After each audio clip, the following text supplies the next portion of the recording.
Je veux que vous preniez un instant et que vous m'écoutiez vraiment, parce que ce que je vais partager avec vous aujourd'hui peut aller à l'encontre de ce que l'on vous répète depuis des années, parfois même depuis des décennies. Beaucoup de personnes, après 60 ans, finissent par croire que leur corps est devenu fragile par nature. On leur dit que certains mouvements sont désormais interdits, que le corps n'est plus fait pour plier, descendre, s'accroupir. Et parmi tous ces mouvements soi-disant dangereux, le squat asiatique profond est presque toujours présenté comme l'un des pires. On vous a peut-être dit que ce mouvement détruit les genoux, qu'il écrase le bas du dos, qu'il est réservé aux jeunes ou à ceux qui ont grandi dans certaines cultures. À force d'entendre ces messages, beaucoup de seniors finissent par les accepter comme une vérité absolue, sans jamais les remettre en question. Mais prenons un moment pour réfléchir calmement. Si ce mouvement était réellement mauvais pour le corps après un certain âge, pourquoi observe-t-on dans de nombreuses régions du monde des hommes et des femmes de 70, 80 ans et parfois plus rester naturellement dans cette position pendant de longues périodes? Ils y mangent, ils y discutent, ils y travaillent. Ils ne grimacent pas, ils ne semblent ni en douleur ni en danger. Pour eux, cette position est aussi normale que s'asseoir sur une chaise. Et c'est là que quelque chose d'important apparaît. Le corps humain n'est pas fondamentalement différent d'un pays à l'autre. Les os sont les mêmes, les articulations sont les mêmes, les muscles sont les mêmes. Alors si certaines personnes âgées peuvent s'accroupir confortablement, ce n'est pas parce qu'elles ont eu de la chance génétique. Après plus de 20 à 25 ans passés à accompagner des seniors, j'ai appris une leçon essentielle. Le corps ne se dégrade pas automatiquement avec l'âge. Il s'adapte à ce qu'on lui demande ou à ce qu'on ne lui demande plus. Dans beaucoup de sociétés traditionnelles, les enfants grandissent en s'accroupissant, en s'asseyant au sol, en se relevant sans aide. Ces mouvements font partie de la vie quotidienne. Ils ne sont pas perçus comme de l'exercice, mais simplement comme une façon normale de bouger. Et parce que ces mouvements sont répétés toute la vie, le corps les conserve naturellement, même à un âge avancé. À l'inverse, dans nos sociétés modernes, la chaise. On s'assoit pour manger. On s'assoit pour travailler. On s'assoit pour se reposer. On s'assoit pour se déplacer. Et plus les années passent, plus le corps oublie comment plier profondément les hanches, comment garder l'équilibre près du sol, comment se relever avec contrôle. Ce n'est pas que le corps ne peut plus le faire, c'est qu'on ne lui a plus demandé de le faire depuis très longtemps. Alors la vraie question n'est pas « est-ce que je suis trop vieux pour m'accroupir ?» La vraie question est « depuis combien de temps mon corps n'a-t-il pas pratiqué ce mouvement ?» Imaginez un instant que je sois devant vous, habillé en costume, et que je descende lentement dans un squat profond. Pas pour impressionner, pas pour prouver une force particulière, mais simplement pour démontrer que ce mouvement n'est ni un tour de magie, ni un privilège réservé à une minorité. Ce n'est pas la jeunesse qui permet ce mouvement. Ce n'est pas la souplesse extrême. C'est la compréhension du corps et la manière dont on lui redonne confiance, étape par étape. Si vous avez évité ce mouvement pendant des années par peur, si quelqu'un vous a déjà dit que vous étiez trop vieux, trop raide ou trop fragile pour essayer, je veux que vous reteniez ceci dès maintenant. Le problème n'est pas votre âge. Le problème, c'est l'histoire que l'on vous a racontée à propos de votre âge. Et cette histoire peut être changée. À ce moment précis, beaucoup de personnes commencent à ressentir un mélange de curiosité et de doute. Elles se disent « D'accord, peut-être que l'âge n'est pas le vrai problème, mais alors pourquoi mon corps refuse-t-il ce mouvement aujourd'hui ? Pourquoi est-ce que je me sens instable, raide ou même en danger dès que j'essaye ?» Ces questions sont légitimes et surtout, elles ont une réponse très claire. Quand vous descendez dans un squat profond, votre corps doit gérer une situation qu'il considère comme complexe. Votre centre de gravité se rapproche du sol. Vos articulations entrent dans des angles qu'elles n'ont pas visités depuis longtemps. Et votre cerveau doit coordonner plusieurs systèmes à la fois, la force, l'équilibre, la respiration et la perception de sécurité. Chez un corps entraîné à ce mouvement, tout cela se fait naturellement. Mais chez un corps qui ne l'a pas pratiqué depuis des années, parfois depuis des décennies, le cerveau perçoit immédiatement une alerte. Il ne se dit pas « je suis vieux », il se dit « je ne connais plus ce chemin ».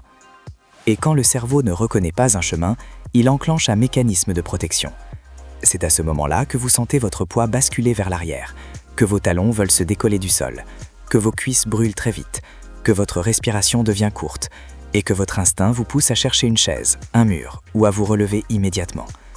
Ce n'est pas de la faiblesse, c'est une réaction normale d'un système nerveux qui n'a plus confiance dans cette position. Pendant des années, votre corps a appris une autre logique. Il a appris que s'asseoir signifie descendre peu, que se relever signifie pousser avec les bras, que rester debout longtemps est plus sûr que s'approcher du sol. Et surtout, il a appris à éviter ce qui demande trop de coordination. Petit à petit, les muscles profonds cessent de faire leur travail. Les fessiers, censés contrôler la descente, deviennent passifs. Les ischio-jambiers perdent leur capacité à s'allonger sous charge. Les quadriceps ne sont plus habitués à produire de la force en position fléchie. Les fléchisseurs de hanches deviennent faibles, ce qui empêche le buste de rester légèrement penché vers l'avant. Résultat, le corps n'a plus la structure nécessaire pour rester stable en bas du mouvement. Et c'est là que naît cette croyance dangereuse. Si je ne peux pas le faire maintenant, c'est que je ne l'ai jamais pu. Mais cette croyance est fausse. Dans mon travail, j'ai vu des centaines de personnes persuadées qu'elles étaient naturellement raides. Quand on creuse un peu, on découvre presque toujours la même chose. Ce n'est pas une nature, c'est une longue période d'évitement. Je pense à cet homme de 68 ans qui me disait « Même enfant, je n'étais pas souple ». Lorsqu'il s'est installé dans un pays où les gens s'accroupissent quotidiennement, il s'est senti exclu de son propre corps. Il regardait des personnes plus âgées que lui descendre au sol sans hésitation, pendant que lui devait s'appuyer avec les mains pour ne pas tomber. Ce moment n'a pas été une humiliation, ça a été une prise de conscience. Il a compris que son corps n'était pas incapable, il était simplement désentraîné. Avec une pratique lente, répétée, sans forcer, son équilibre a changé. Ses hanches ont commencé à s'ouvrir. Et surtout, sa peur a diminué avant même que sa mobilité n'augmente. Car il y a un point fondamental que peu de gens comprennent. La peur précède souvent la limitation physique. La peur précède souvent la limitation physique. Le cerveau décide qu'un mouvement est dangereux bien avant que le corps ne soit réellement incapable de le faire. C'est exactement ce que j'ai observé chez cette femme de 70 ans. Elle associait la flexion des genoux à un risque immédiat de chute. Ses jambes tremblaient après quelques secondes, non pas parce qu'elles étaient faibles, mais parce qu'elles étaient surprises. Ce tremblement n'était pas un signal d'arrêt, c'était un signal de réveil. Semaine après semaine, elle n'a pas cherché à aller plus bas à tout prix. Elle a cherché à rester plus stable là où elle était. Et cette stabilité a créé de la confiance. Cette confiance a créé de la profondeur. Et puis, il y a cette idée que j'entends trop souvent, parfois même transmise avec affection. À notre âge, ce n'est plus raisonnable. Cette phrase semble protectrice, mais elle peut devenir une barrière invisible. Quand une personne confond difficulté et danger, elle ne se limite pas elle-même, elle limite aussi les autres. Elle transforme une expérience personnelle en règle universelle. Je veux être très clair ici. Vous n'avez jamais l'obligation de faire un mouvement que vous ne voulez pas faire, mais personne n'a le droit de décider à votre place de ce dont votre corps est encore capable. L'amélioration après 60, 70 et même 80 ans n'est pas un miracle. C'est le résultat d'un système nerveux qui retrouve de la familiarité, d'un corps qui reprend confiance et de muscles qui se réveillent progressivement. Ce que votre corps attend, ce n'est pas de la force brute, ce n'est pas de la performance, c'est de la clarté. Il veut comprendre où il va. Il veut sentir qu'il peut revenir en arrière. Il veut savoir qu'il n'est pas en danger. Et c'est exactement pour cela que la suite est essentielle.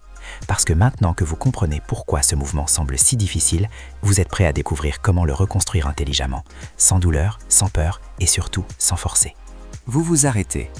Vous respirez profondément. Vous contractez légèrement les fessiers, puis vous relâchez. Souvent, après quelques respirations, vous sentirez un peu plus d'espace à apparaître. Ce mouvement ressemble déjà beaucoup au bas du squat, mais sans le stress de l'équilibre ou du poids du corps.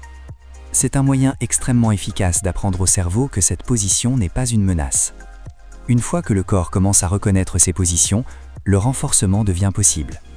Le premier exercice de renforcement cible une zone clé que beaucoup de seniors n'ont pas sollicitée depuis longtemps, les ischio-jambiers et les fessiers en position fléchie. Face à une chaise bien calée contre un mur, vous fléchissez légèrement les genoux et vous poussez les hanches vers l'arrière. Les talons se décollent volontairement du sol, ce qui déplace le travail vers le haut des cuisses et les fessiers. Vous n'avez pas besoin d'aller loin, vous cherchez simplement à sentir l'étirement profond et contrôlé. Vous respirez. Et quand vous remontez, beaucoup de personnes ressentent une libération immédiate qui rend la position basse plus accessible. Le deuxième exercice est l'un des plus importants pour éviter la chute vers l'arrière. En vous tenant à un support stable, vous descendez en squat assisté, uniquement jusqu'à la profondeur qui vous semble sûre. La clé ici est la répartition du poids. Vous gardez le poids légèrement vers l'avant du pied, pas sur les talons. Au début, la descente peut être très courte, quelques centimètres suffisent. C'est exactement ce dont votre corps a besoin. Certaines personnes aiment marquer une pause au point le plus difficile, d'autres préfèrent effectuer de petits mouvements contrôlés dans cette zone. Les deux sont efficaces, tant que le mouvement reste calme et maîtrisé. Avec le temps, vous remarquerez quelque chose d'important. Vos cuisses commenceront à tolérer des angles plus profonds. votre équilibre s'améliorera et cette sensation de basculement arrière diminuera.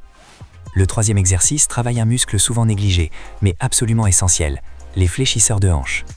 Assis bien droit sur une chaise, vous levez un genou aussi haut que possible, sans vous pencher en arrière. Vous sentez le travail juste au-dessus de la cuisse. Vous reposez. Vous recommencez. Si cela devient facile, vous pouvez maintenir la position quelques secondes ou ajouter une légère résistance. Ce mouvement simple entraîne exactement la capacité dont vous avez besoin pour rester droit lorsque vous êtes en position basse. Lorsque ces trois éléments sont combinés, quelque chose de fondamental se produit. Le corps cesse de lutter, le cerveau cesse de paniquer, et le squat cesse d'être perçu comme un danger. Mais il reste un élément crucial, la structure. Le corps progresse le mieux avec de la régularité, pas avec de l'intensité. C'est pourquoi l'étirement et le travail de mobilité peuvent être faits chaque jour, même brièvement. 1 minute ici, 1 minute là suffisent à envoyer le bon signal. Le renforcement, lui, doit être espacé. 2 à 3 fois par semaine est largement suffisant. Laissez toujours au moins une journée de repos entre les séances. Et surtout, chaque jour, prenez quelques secondes pour vous rapprocher de la position du squat, même légèrement, même sans descendre complètement. Ce contact quotidien est ce qui entretient la familiarité du mouvement. Après 60 ans, s'entraîner plus fort n'apporte pas plus de résultats. S'entraîner plus intelligemment, oui. Écoutez votre corps. Une tension douce est normale, une douleur vive ne l'est pas. Quand vous choisissez la patience plutôt que la force, vous construisez quelque chose de durable. Vous protégez vos articulations, vous améliorez votre équilibre et vous redonnez à votre corps une capacité qu'il n'avait pas perdue, seulement oubliée. Maintenant, prenez un instant pour réaliser ceci. Si vous avez compris ce processus, alors vous avez déjà fait le premier pas. Le squat profond n'est plus un mythe réservé aux autres, c'est une compétence que votre corps peut retrouver, à son rythme. Si cette vidéo vous a aidé, laissez un commentaire et dites simplement si vous vous sentez plus confiant à l'idée d'essayer. Votre réponse peut encourager quelqu'un d'autre à reprendre confiance en son propre corps. Et souvenez-vous toujours, la douleur ne devrait pas diriger votre vie, et vieillir ne signifie jamais renoncer au mouvement.